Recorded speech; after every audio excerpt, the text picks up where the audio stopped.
अच्छा बेटा, आपके पास प्रीवियस क्लास में हमने पार्टनरशिप चेंजेस में एडमिशन के क्वेश्चंस किए थे और वो क्वेश्चंस आपको मैंने घर से भी करने दे दिए थे और आपने काफ़ी सारे कैपिटल अकाउंट्स बनाए थे। अब यहाँ पर आपके पास पार्टनरशिप चेंजेस का ही है, कहीं से अलग ये मेंशन नहीं होगा कि एडमिशन, रिटायरमेंट या डिसोल्यूशन या XYZ, कोई चीज़ ऐसी मेंशन नहीं होगी। मगर जब आप क्वेश्चंस पढ़ोगे, रीड करोगे तो ख़ुद ही बता देगा कि वो रिटायरमेंट है, डिसोल्यूशन तो बिल्कुल अलग ही होगा और एडमिशन है वो आपको ख़ुद बता देगा। लेट्स से कि अगर मैं बात कर रहा हूँ यहाँ पर बैन स्टैंड, अच्छा ये है स्पेसिमन पेपर 2016, क्योंकि 16 से लेकर आई थिंक 22 तक आपका जो एग्ज़ाम होता था आपके पास, 21 तक जो एग्ज़ाम होता था आपके पास, आप क्या करते थे, पार्टनरशिप AS के अंदर था चेंजेस, बट वो आपके पास AS से शिफ्ट होके A2 में, यानी लास्ट मई जून में ही ये चीज़ हो गई थी। अच्छा, इसके अगर देखा जाए तो इसका मतलब अभी हमारी सेकंड अटैम्प्ट होगी ऑफिशियली, अगर अक्टूबर नवंबर को काउंट कर लेते हैं थर्ड, वरना हमारी सेकंड अटैम्प्ट मई जून के हिसाब से होगी। अब यहाँ पर आपके पास Ben Stand and Dan have been partnership for many years. आप एक कारोबार कर रहे थे, बैन स्टैंड डैन पार्टनर थे, sharing profit and losses equally distribute कर रहे थे। इनकी SOFP दी हुई थी तीनों की। नॉन करेंट एसेट्स जो दिए हुए थे वो कितने दिए हुए थे बेटा, आपके पास 440,000। ओके, कैपिटल अकाउंट इन लोगों का दिया हुआ था, इक्वली दिया हुआ था 420,000।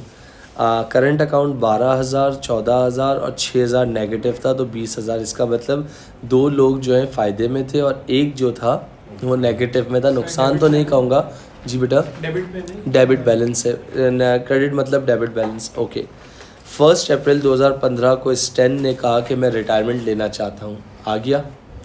अब उन्होंने खुद ऑफिशियली यहाँ पर एक वर्ड बोल दिया है कि 1 अप्रैल को स्टैन रिटायर हो रहा है, कहाँ से, पार्टनरशिप से। और जब रिटायरमेंट होती है ना तो बाकी लोग बोलते हैं यार अब हम क्या करें, उसी को कंटिन्यूशन करते हैं या फिर नई पार्टनरशिप बनाते हैं। बट इस क्वेश्चन में उन्होंने क्या बोला हुआ है, बैन और डैन जो है कहीं नहीं जा रहे, वो उन्होंने बोला है कि प्रॉफिट शेयरिंग रेशियो हम बराबर ही रखेंगे।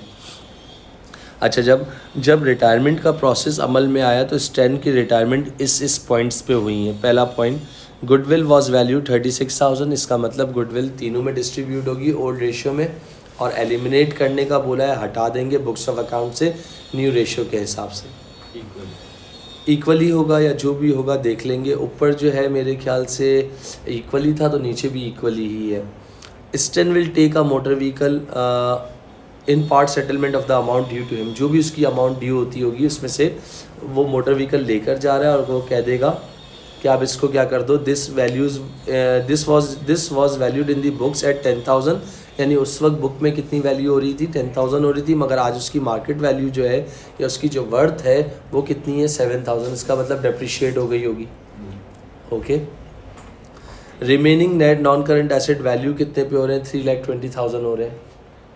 अच्छा, रीवैल्यू मतलब वो भी बता चुका हूँ कि एसेट जो है पुराना परचेजिंग कितनी थी और नई परचेजिंग कितनी हुई है। अगर फ़ायदा हो रहा है तो वो कैपिटल अकाउंट में प्लस हो जाएगा, नुकसान हुआ है तो वो कैपिटल अकाउंट से माइनस हो जाएगा according to profit sharing ratio.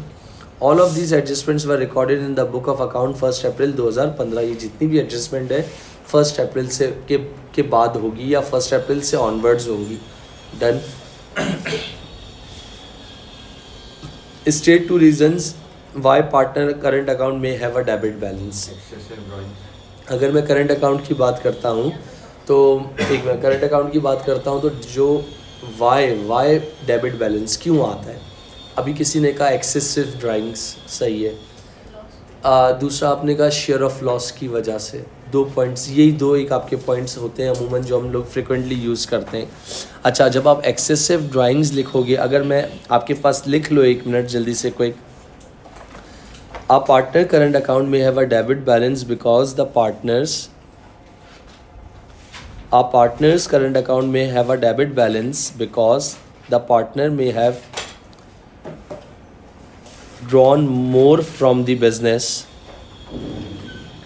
Because the partner may have drawn more from the business,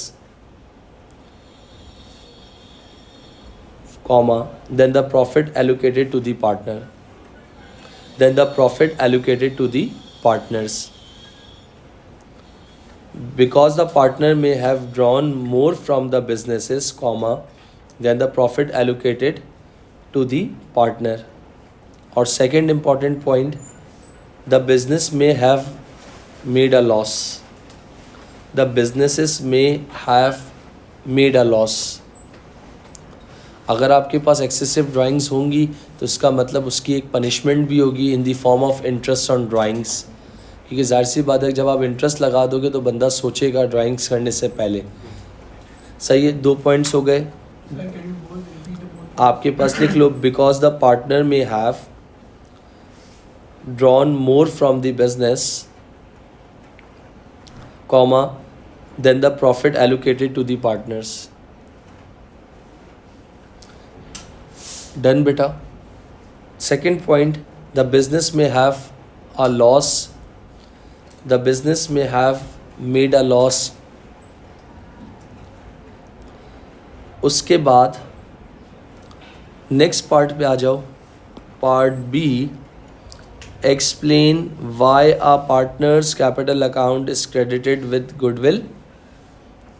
Explain why partners capital account is credited with goodwill and any revaluation when they retire। दो बातें पूछी हैं, बोली हैं। क्यों partner का capital account आप credit करते हो? इस वजह से क्रेडिट करते हो ताकि उनका गुडविल का, उनकी एफर्ट्स का स्टेक उनको मिल जाए। और रीवैल्यूएशन व्हेन दे रिटायर, जब रिटायरमेंट हो रही होती है तो उनको एक्चुअल फिगर यानी fair amount at the time of retirement, अगर फ़ायदा है तो वो फ़ायदे वाली अमाउंट मिल जाए, नुकसान है तो नुकसान वाली अमाउंट मिल जाए। लिखो ज़रा, when a partner leaves a business, कुछ लोग होते हैं धोखाधड़ी करते हैं, अगर एसेट्स फ़ायदे में है तो दिखाते नहीं है, नुकसान है नुकसान है नुकसान है। तो भाई जो भी बंदा जा रहा है, देखो मेरी बात सुनो, बिज़नेस ख़त्म होता है ना, पार्टनरशिप ख़त्म होती है ना, गुड नोट्स पे ख़त्म करो। तो यार आपको थोड़ी पता है कि कल को दोबारा कोई मुंह देना हो या कोई बात करनी हो, जब दुनिया छोटी सी है। अगर पार्टनरशिप कर रहे हो गुड नोट पे ख़त्म करो, प्रॉपर तरीके से ख़त्म करो। लड़ झगड़ के ख़त्म करने की क्या फ़ायदा है। लिखो, when a partner leaves a business, it is fair that, when a partner leaves a business, it is fair that they are rewarded for their efforts, that they are rewarded for their efforts in building the partnership, full stop. Therefore any increase in goodwill, therefore any increase in goodwill or value of assets, therefore any increase in goodwill and value of assets should be credited to their capital account, should be credited their capital account when they retire from the partnership। अगर आपका value of assets और value of goodwill बढ़ी है तो उसको credit करो, उनकी efforts का, उनकी मेहनत का सिला दो, उनको रिटर्न दो। should be credited to their capital account, should be credited their capital account when they retire from the partnership, when they retire from partnership, when they retire from partnership, comma, and can be taken by them in cash, and can be taken by them in cash।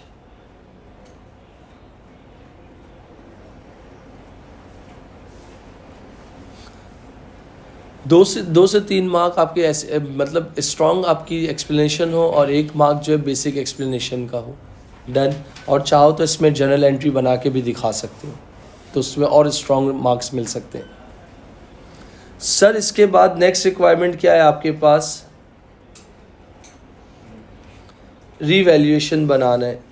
Sir revaluation का एक format होता है, वो format क्या है आपके पास? Assets की old value debit side पे, एसेट की न्यू वैल्यू क्रेडिट साइड पे। लाइबिलिटीज़ की न्यू वैल्यू डेबिट साइड पे और लाइबिलिटीज़ की ओल्ड वैल्यू क्रेडिट साइड पे। अगर डिफरेंस आपके पास अगर मैं बात कर रहा हूँ डेबिट साइड पे आ रहा है तो इसका मतलब गेन ऑन रीवैल्यूएशन है। अगर डिफरेंस आपका क्रेडिट साइड पे आ रहा है तो लॉस ऑन रीवैल्यूएशन है। सर मैं जा रहा हूँ पार्ट सी के अंदर। पार्ट सी में क्या कहा था मुझे, अगर आपको बेसिक पार्टनरशिप यानी income statement, appropriation, current account, capital account, अगर ये आपका पक्का है, आप स्ट्रांग हो इस चीज़ में, तो फिर आपको घबराने की या परेशान होने की ज़रूरत नहीं है। आप आगे भी खुद बहुत स्ट्रांगली ये कर सकोगे। This is called revaluation account. अच्छा, इस क्वेश्चन में जो एसेट रीवैल्यू हो रहे हैं ना, सिर्फ और सिर्फ अगर देखा जाए 1 मिनट, एसेट की ओल्ड वैल्यू कितनी है नॉन करेंट एसेट की, चेक कर लो। 3 लाख रुपए। 3 लाख की चीज़ कितने की हो गई, तो 20,000 रुपये। तो रीवैल्यूएशन गेन यानी दिखने में ही फ़ायदा लग रहा है। बात समझ रहे हो। फिर उसके बाद इधर देखिएगा, यहाँ तक बात हो गई। इसके बाद एक एसेट आपके पास से जा रहा है, वो एसेट यानी मोटर व्हीकल है। अब मोटर व्हीकल जाहिर सी बात है इस नॉन करेंट एसेट में इंक्लूड होगा। अब वो मोटर व्हीकल आप यहाँ पर मेंशन करोगे।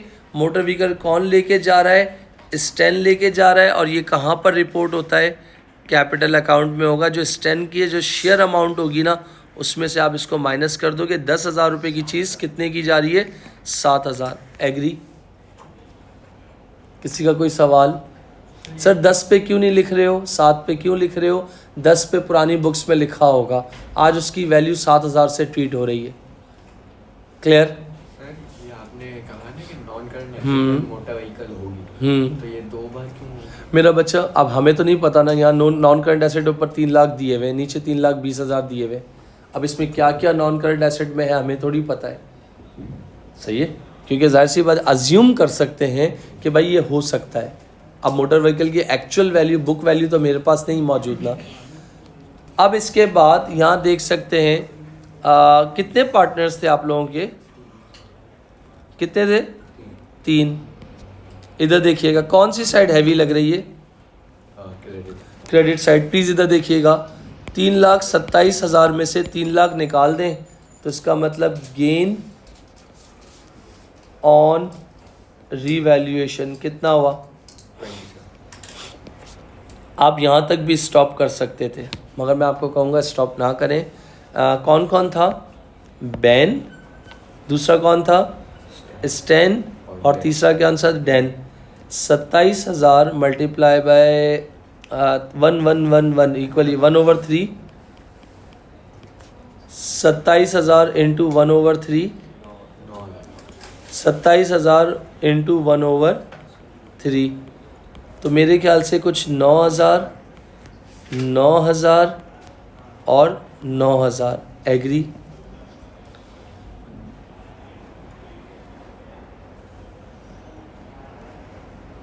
This is the format of revaluation account. किसी का कोई सवाल, कोई प्रॉब्लम बेटा।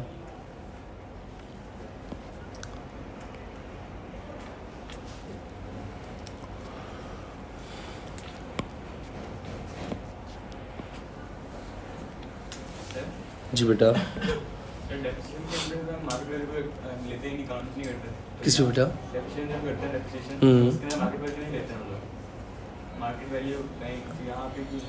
नहीं देखो, डेप्रिसिएशन करते हैं तो हम जो एसेट हमने चलाया है उसको रिकॉर्ड करने के बाद नेटबुक वैल्यू आती ही है कि डेप्रिशिएट हुआ है ना।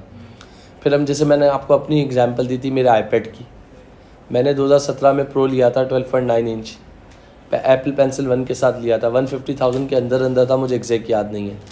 अब मैंने आज आपके सामने ही आपकी क्लास में ही बैठ के मैंने 150,000 का सेल किया ना, तो उन 6 साल में जो मैंने आईपैड चलाया है, तो उस आईपैड की वैल्यू मेरी डेप्रिशिएट तो हुई, मगर जब बिका ही तो इन्फ्लेशन रेट, डॉलर रेट या दूसरी चीज़ वो इतनी हाई थी कि मेरा डेप्रिशिएट हुआ ही नहीं, मेरा तो अप्रिशिएट हो गया। अब यहाँ 10,000 रुपये की चीज़ थी बुक्स में, वो ट्रीट, अभी उसकी वर्थ कितनी निकाली होगी, 7,000। कैसे निकाली होगी, अब ये तो अज्यूम करके इन्होंने निकाली है, मगर इन प्रैक्टिकल लाइफ हम मार्केट सर्वे करेंगे, उसकी नए एसेट की वैल्यू देखेंगे कि नया एसेट की प्रोडक्शन हो रही है नहीं हो रही है, क्या वो मार्केट में मौजूद है या नहीं है, उस डिमांड कितनी है, उसके बेस पे जाएंगे। डन। और कोई क्वेश्चन? क्योंकि हमें एक्चुअल वैल्यू नहीं पता ना क्वेश्चन में, कि हम कंपेयर भी नहीं कर सकते कि अब पुरानी की थी कितनी की थी, और बस इन्होंने बोला था कि Stan will take a motor vehicle in part settlement, the amount due this was valued in the book, this was 10,000 रुपये। और इन्होंने ये भी थोड़ी सी एम्बिग्युइटी दे दी है कि नॉन करंट एसेट 3 लाख रुपए लिख दिए। अब नॉन करंट एसेट में क्या ये है, डिफाइन तो नहीं किया ना नॉन करंट एसेट 3 लाख रुपए में क्या क्या है। फिर उसके बाद नेक्स्ट पार्ट क्या बना हुआ है, कैपिटल अकाउंट, जो कि मेरा मजे का है। किस किस का मांगा हुआ है, मगर मैं स्टैन भी बनाऊंगा, मैं स्टैन भी बनाऊंगा। इस वजह से बनाऊंगा क्योंकि मैं कहता हूं जो टी अकाउंट एंट्रीज, जो बंदा इन चीज़ों से चलता है ना, उसके कॉन्सेप्ट्स कभी गलत नहीं हो सकते। रिक्वायरमेंट सिर्फ किसकी है, गौर से पढ़ लो जाके। मैं फिर कह रहा हूँ कंफ्यूज मत होना, रिक्वायरमेंट किसकी है, बैन और डैन की है। तो अगर मैं तुमसे बात कह रहा हूँ, ये बना रहा हूँ, यहाँ देख लीजिएगा कैपिटल अकाउंट, कौन सा पार्ट है ये, पार्ट सी डी, सॉरी। इनकी रिक्वायरमेंट क्या है, मेरे ख्याल से आप बैन और डैन, मेरे ख्याल से बैन और डैन। मैं ज़बरदस्ती का किसको ला रहा हूँ, क्यों ला रहा हूँ वो आपको भी बता दूंगा। और अगले पार्ट में ही उसका बोला स्टेटमेंट बनाओ, जो मैंने आपको फॉर्मेट में दिखाया था। स्टेटमेंट अलग, जब स्टेटमेंट बोलेगा तो स्टेटमेंट, अकाउंट बोलेगा तो अकाउंट। ये मेरी तरफ से एडिशनल रिक्वायरमेंट है जिसमें मैं क्रॉस लगवा रहा हूँ, पेपर की रिक्वायरमेंट नहीं है। करंट अकाउंट में कहाँ से लेंगे, सबसे पहले ओपनिंग बैलेंसेस हैं कितने, तीनों के सेम है मेरे ख्याल से, 140 और 140। डन।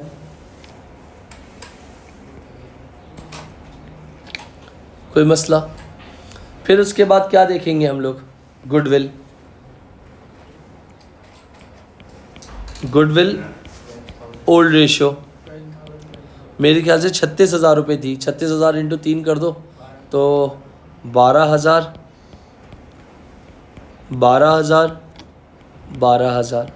एग्री। क्यों, यही तो गेम था बॉस। गुडविल न्यू रेशियो तो इक्वली बोला तो है, इक्वली बोला तो है। अब 36,000 स्टैंड तो चला गया ना, तो 36,000 को डिवाइड कर लो 2 से, कितना हो जाएगा 18। तो किसको मिल जाएगी 18 और 18। डन। सर अगर बिलफल्स हमारे पास एग्जाम में सवाल आते हैं उसका भी अगर बनाना हुआ तो क्यों कन्फ्यूजन, मैंने आपसे क्या कहा कि स्टैंड की रिक्वायरमेंट मैंने डाली है। सर मैं आपकी बात हाँ, लेकिन अगर एग्जामिनर देता ही है दे सकता है, पुराने पेपर्स में दिया हुआ है, कंबाइन दिया हुआ है। अब स्टेटमेंट ज़्यादा पूछता है, मगर अकाउंट में होगा तो आपको कॉन्सेप्ट्स को लेकर चलना है ना। कन्फ्यूजिंग क्या, जब वो प्रैक्टिस कर लेंगे आप खुद ब खुद हो जाएगा। फिर उसके बाद गुडविल के बाद रियलाइजेशन तो है नहीं, क्योंकि बिजनेस कोई सेल तो नहीं हुआ है। रीवैल्यूएशन थी, रीवैल्यूएशन में फ़ायदा हुआ नुकसान हुआ, कितने का हुआ, वेट करना। रीवैल्यूएशन गेन कितने का, 9,000 कहाँ से आया था, कैपिटल अकाउंट से आया था। डन। और कोई बंदा अपने साथ एसेट तो लेकर आया नहीं है, बल्कि लेके गया है। कौन लेकर गया है, कितनी लेके गया है, 7,000 जी बेटा 7,000। डन। कोई मसला? इसके बाद मेरे ख्याल से आपका 3,000 का रिकॉर्ड ही नहीं। एक तरह से देखा जाए तो वो डेप्रिशिएट हुआ होगा या कुछ भी होगा, उसका तो हमारे पास कोई क्लू ही नहीं है ना। और ख़त्म, और कुछ भी नहीं है। नॉन करंट एसेट रीवैल्यू का नहीं हुआ। नॉन करंट एसेट का। नॉन करंट एसेट का जो ओवरऑल ऊपर टी अकाउंट रिवैल्यूएशन का बना दिया ना, गेन निकाल के डाल दिया, हाँ, सही है। इसके बाद हाँ एक और चीज़ आएगी, बैन और दूसरा क्या था, बैन और डैन तो कंटिन्यूएशन पे थे ना, स्टैन जा रहा था, स्टैन का वो करंट अकाउंट कितना था, पॉजिटिव था नेगेटिव था? नेगेटिव था, देख लो ज़रा, 6,000 रुपये। 6,000 नेगेटिव था, डन, ख़त्म हो गया। किसकी बेटा? किसको? नहीं, करंट अकाउंट तो बेटा वो तो पीछे बना हुआ होगा। अगेन हमें भी नहीं पता प्रॉफिट फॉर द ईयर कितना था। करंट अकाउंट में बस इतना बता दे कि वो 6,000 रुपये नेगेटिव में एक्सिस ड्राइंग्स या लो प्रॉफिट्स वगैरह जिसकी वजह से भी था। हमें तो पास्ट में तो जाना ही नहीं ना, क्योंकि बहुत सारी फिगर्स तो हमारे पास है ही नहीं। पॉजिटिव में होता तो हम क्रेडिट साइड पे लिख देते। 7,000 आप 7,000 माइनस करना या ना करने के बाद 7,000 तो वो उसकी गाड़ी की वर्थ थी जो हिसाब में से माइनस कर दिया, और 6,000 रुपये ऑलरेडी करंट अकाउंट नेगेटिव में था। करंट अकाउंट का बैलेंस होता है।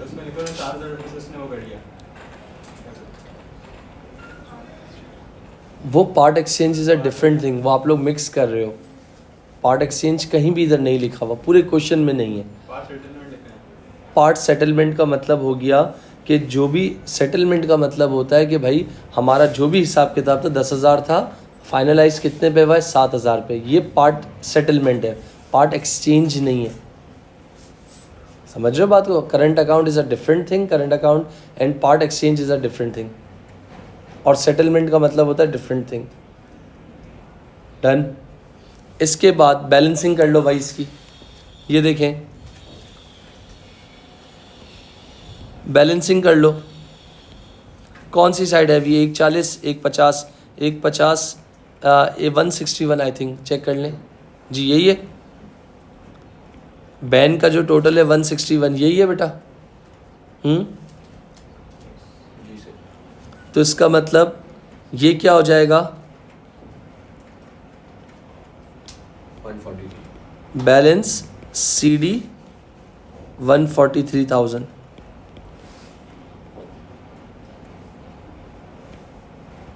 तो ये क्लोजिंग था, तो यहाँ के लिए क्या बन जाएगा? ओपनिंग कितना? 143। और डैन का भी कितना होगा? 161 होगा। 161 में से ये माइनस कर दो तो कितना आ जाएगा? 143।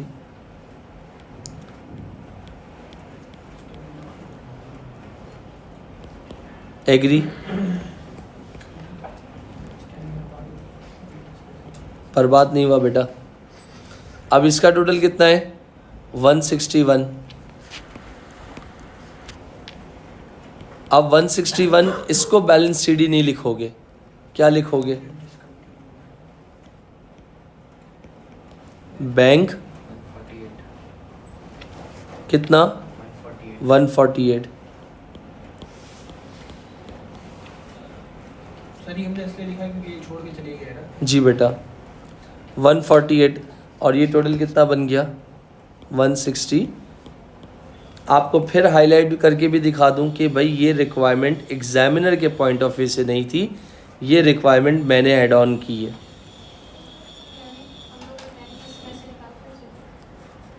यानी स्टैन को कितने पैसे बिजनेस को देने होंगे? 148। सही कमा दिया। ख़त्म हो गई बात। मैंने इसीलिए पूरा हाईलाइट करके दिखा दिया है कि ये रिक्वायरमेंट मैंने अपनी मर्ज़ी से डाली है। अगर वो कैपिटल अकाउंट में पूछ लेता है इस तरह की चीज़। डन। और अब आपके पास ये हमारा क्या है? बैन आफ्टर रिटायरमेंट, बैन और डैन का ये न्यू कैपिटल है। डन। कोई मसला? ये नीचे बैंक नहीं यार जगह नहीं थी तो इस वजह से मैंने एरो डाल के दिखा दिया ना बेटा, एक ही लाइन में वो करना था। लास्ट पार्ट क्या लिखा हुआ है उसमें हेल्प कर सकते हो? Calculate the amount paid to Stan from the partnership bank account. कितनी अमाउंट पे करनी है स्टैन को? कैसे करनी है? अब ये स्टेटमेंट बनानी है। ये देखिएगा कौन सा रिक्वायरमेंट है,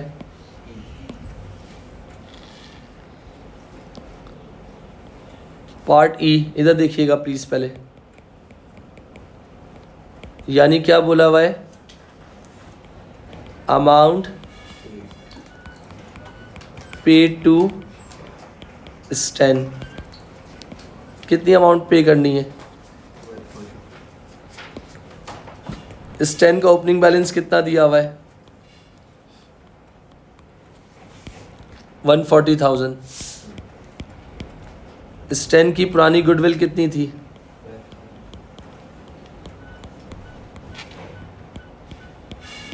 स्टैन को रीवैल्यूएशन में फ़ायदा हुआ था नुकसान हुआ था, कितना हुआ था, अगर लॉस होता तो माइनस कर देता। स्टैन अपने साथ क्या लेके गया था, मोटर व्हीकल।